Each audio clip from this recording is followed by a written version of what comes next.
Live from downtown Detroit, home of WDIV and Click on Detroit, Local 4 News at 6 starts now.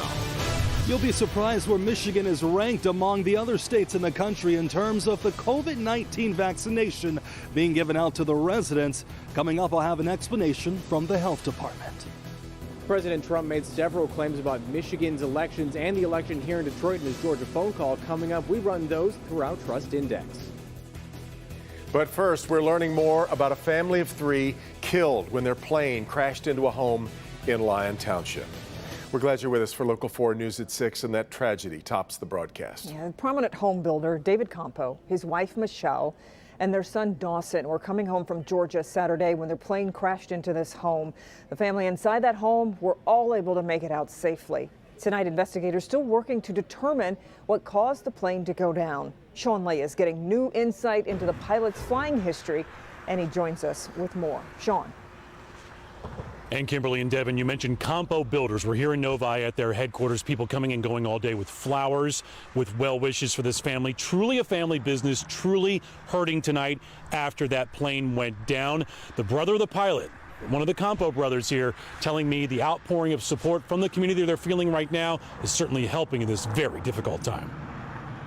Very talented in many, many ways, you know.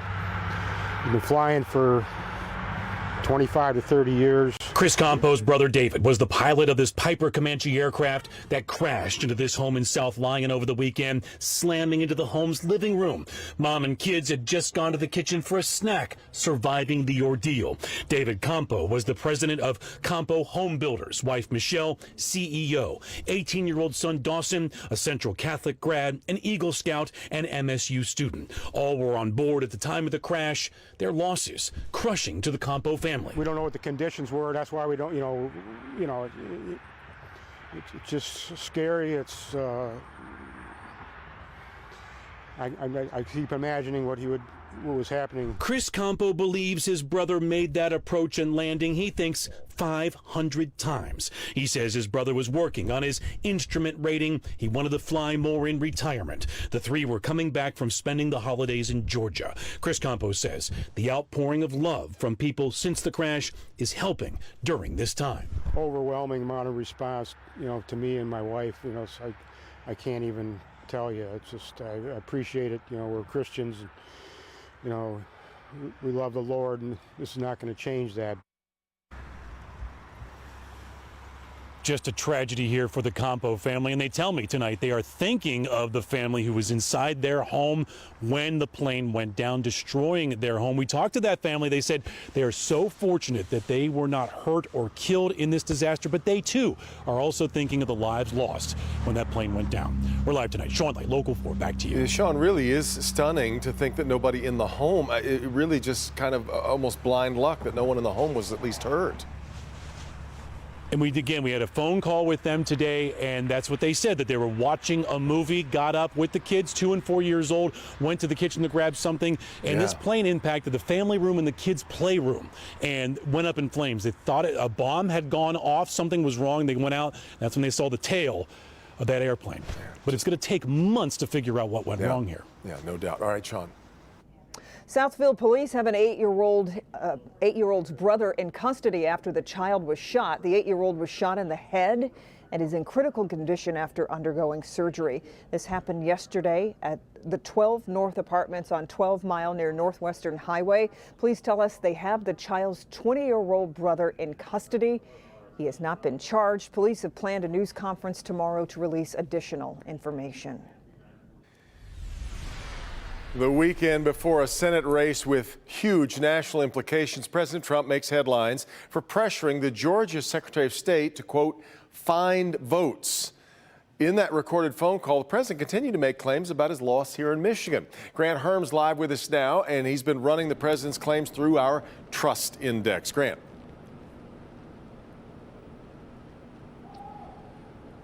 Well, the president made several claims.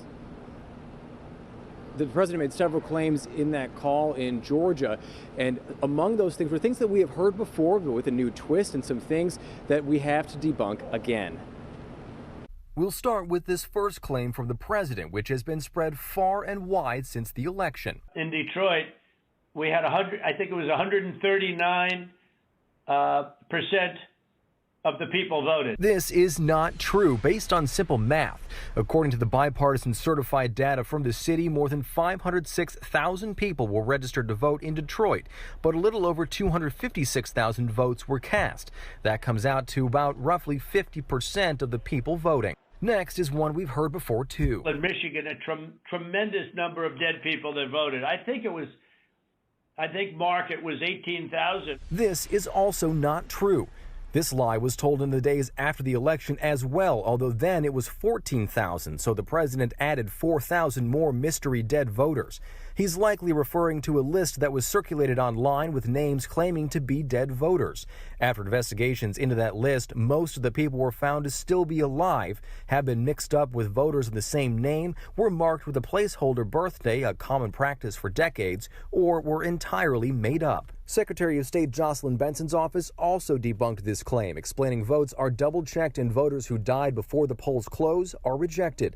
There was a single case of 10 votes from dead voters in Clinton Township after the slow delivery of death records from the county, but there is no evidence or claims that happened in other counties or towns. Finally, from the phone call, this one about flipping elections. We have other states that I believe will be flipping to us very shortly. It's unclear if the president is talking about Michigan, but since Michigan is one of the states the White House and some Republicans are contesting, we'll test this too. It is not true.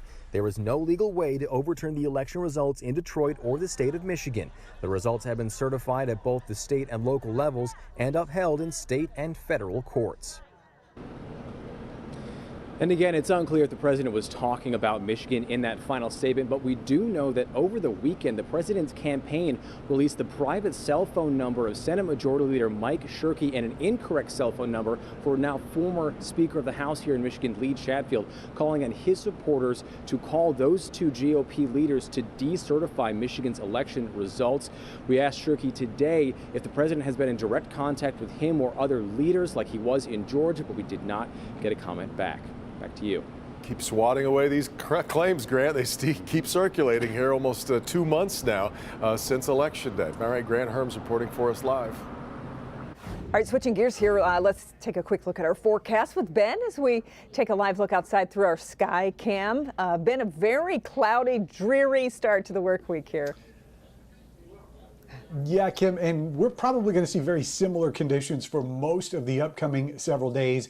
We're just going to pepper in a little bit of snow tomorrow to add to those clouds. Outside, the temperatures have not been too far from average for this time of year. We've been seeing a lot of low 30s, and that's pretty much where we sit right now. Either side of the freezing mark there from Detroit through Adrian. Not much of a breeze, but the wind chills are in the 20s across the area. Now, tomorrow we're going to start with snow in the morning, and we'll finish maybe a couple flakes, but generally dry conditions in the afternoon.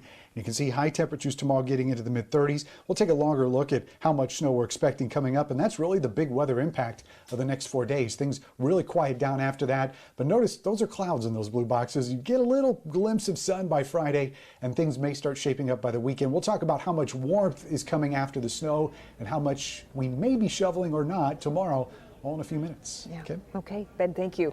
Turning our attention now to the coronavirus. The state of Michigan records its 500,000th case of COVID-19. Let's take a look at today's numbers. 4,992 new cases have been confirmed, though that is a 2-day total for Sunday and today. 80 more deaths have been reported. On the national front, a somber statistic. Someone died of COVID-19 in the U.S. every 33 seconds over the past week.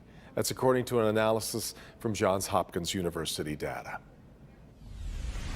300 Michigan National Guard members received their first round of COVID-19 vaccinations. The vaccinations were administered by Guard members who have also been supporting Michigan healthcare agencies at the request of Michigan Department of Health and Human Services. And speaking of vaccines, as of today, the CDC reported about 4.5 million initial doses of the 2 authorized vaccines have been administered. This is far short of the 20 million projected by Operation Warp Speed. Here in Michigan, like in states across the country, distribution remains slow. Victor Williams is live tonight getting answers on this slow rollout. Victor, good evening. Yes, good evening, Kimberly. About 90,000 Michiganders have already received that COVID-19 vaccination. But even with that number, we're still at the bottom of the board compared to other states here in the country, and the health department has reasoning why. According to data from the CDC, the state of Michigan is ranked number 44 in terms of the percent of residents who have received the vaccine. That number is shockingly low at 0.9%. 337,475 doses have been distributed statewide, while only 90,453 shots have been given out. That means the state has only used 28% of the doses released. The state health department sent us this statement on why the numbers are so low, which in part reads, launching mass vaccinations over the December holiday season created delays, with some individuals intentionally delaying vaccines for themselves until after the holiday, and clinics will not be operational due to the holidays. Although it was appropriate to start the vaccines as soon as the vaccine was available, it has caused rollout to be slower. Now click on Detroit.com, that's our website. You can head over there right now to read the rest of the statement made from the health department, but they are saying that they are hoping to boost those numbers soon. For now, we are reporting live tonight. Victor Williams, Local 4, back to you. All right, Victor. Now today, the United Kingdom took another big step in the fight against COVID-19, giving the first shots of the vaccine created by Oxford University and pharmaceutical giant AstraZeneca. It is the second vaccine to be authorized in the UK, which began administering the Pfizer vaccine last month. Do you want to take a seat there? Dialysis patient Brian Pinker was the first to get the shot administered by the chief nurse at Oxford University Hospital. Okay. Hi. The 82-year-old said it was a no-brainer to get vaccinated. The vaccine means everything for me. I mean, to my mind, it's the only way of getting back to a bit of normal life. You know, this virus is terrible, isn't it? 88-year-old music teacher Trevor Cowlett also got the shot. To have this protection straight away is a great honour, really. And being an Oxford man, being an Oxford University man, I was absolutely delighted that they'd done it. The vaccine has also been given the green light in India, which has the highest number of infections after the United States. Although this vaccine has shown a lower efficacy than the Pfizer and Moderna vaccines, the AstraZeneca Oxford vaccine does have several advantages. It is far cheaper to make and much easier to handle and store, requiring only a standard refrigerator. But questions remain. A dosing error during the clinical trials has raised questions about the true level of protection. And there's concern the trials didn't include enough people over the age of 55. Trials are ongoing in the U.S. and in several other countries that will hopefully help address those issues. AstraZeneca and Oxford have not yet applied for an emergency use authorization for their vaccine in the United States, no doubt hoping to resolve some of those questions first. However, Johnson & Johnson is expected to submit its vaccine to the FDA in February, so another option may be on its way here as well. All right, still to come, a New Year's gift for hundreds of hourly workers at General Motors. What those employees are set to receive coming up. And speaking of the new year, many are starting to work on their resolutions. Why experts say these plans may be putting too much pressure on us, and how to initiate changes that actually last.